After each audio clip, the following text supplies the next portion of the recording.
देखिए, एक बात जान लीजिए, किसी को चिंता करने की जरूरत नहीं है महागठबंधन के समय, क्योंकि हमारे जो शीर्ष नेतृत्व है सभी दलों के, महागठबंधन के, वो सब एक ही राग में बोल रहे हैं कि हमको बीजेपी को हटाना है, एनडीए को हटाना है, बिहार को बचाना है, तेजस्वी यादव को मुख्यमंत्री बनाना है।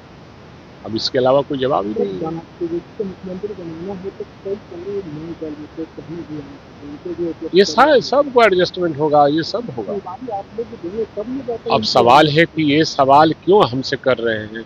हमारा शीर्ष नेतृत्व तय किया है, तभी ना सारे लोग को लेकर चल रहे हैं, इसलिए सब तय हो जाएगा।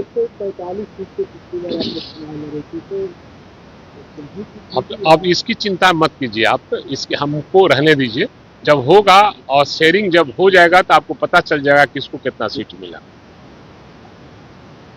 तो ये कहते हुए नजर आ रही है कि कांग्रेस इस बार जो है ड्राइविंग सीट पर, बिहार में ड्राइविंग सीट पर। कौन क्या कहता है हम नहीं जानते हैं, लेकिन मैं जानता हूं कि महागठबंधन के शीर्ष नेतृत्व ने तय कर लिया है यहाँ कौन मुख्यमंत्री होगा और कौन क्या होगा, इसलिए इसकी ज्यादा चर्चा करने की जरूरत है।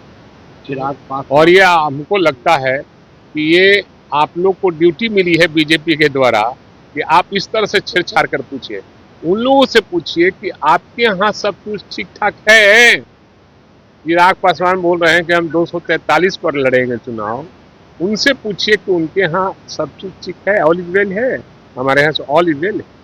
आपने चिराग की बात की तो चिराग और मांझी आपस में ही लड़ता है, लड़ने दीजिए। अब उनका देखिए, उनके पर टिप्पणी हम करना नहीं चाहते, क्योंकि वो एनडीए का मामला है और एनडीए में हमेशा का प्रलोभन होता ही रहता है, और ये बीजेपी का बहुत बड़ा चाल है।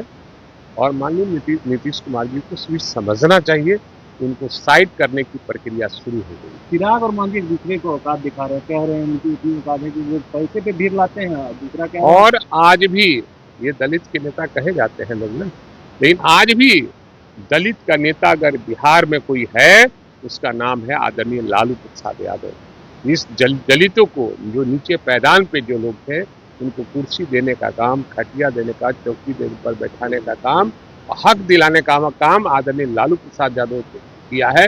इसलिए आज भी वो दलित परिवार, जो हमारा गंदी बस्ती में रहने वाले लोग, आज भी लालू यादव का ही नाम लेते हैं। आप कह रहे दलित के बड़े नेता हैं, वो वही कहते हुए नजर आ रहे जीतन राम मांझी किस तरीके से लालू यादव ने तलवार के कुछ कहता है, कह रहे कि अगर केंद्र सरकार बन जाएंगे तो AK-47 से ही लोग देखिए, अभी सब कहने की बात नहीं, सबके बारे में सब लोग जान गया है।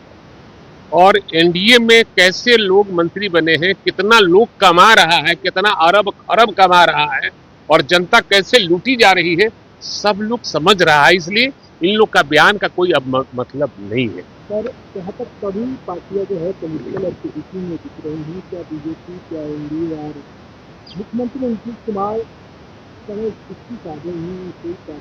इसलिए चारों तरफ से वो घिरे हुए महसूस कर रहे हैं, और बीजेपी भी उनको घेर ली है और सब तरह से घेर ली है। इसलिए माननीय मुख्यमंत्री फेरे में पड़े हुए हैं कि हमें क्या करना चाहिए।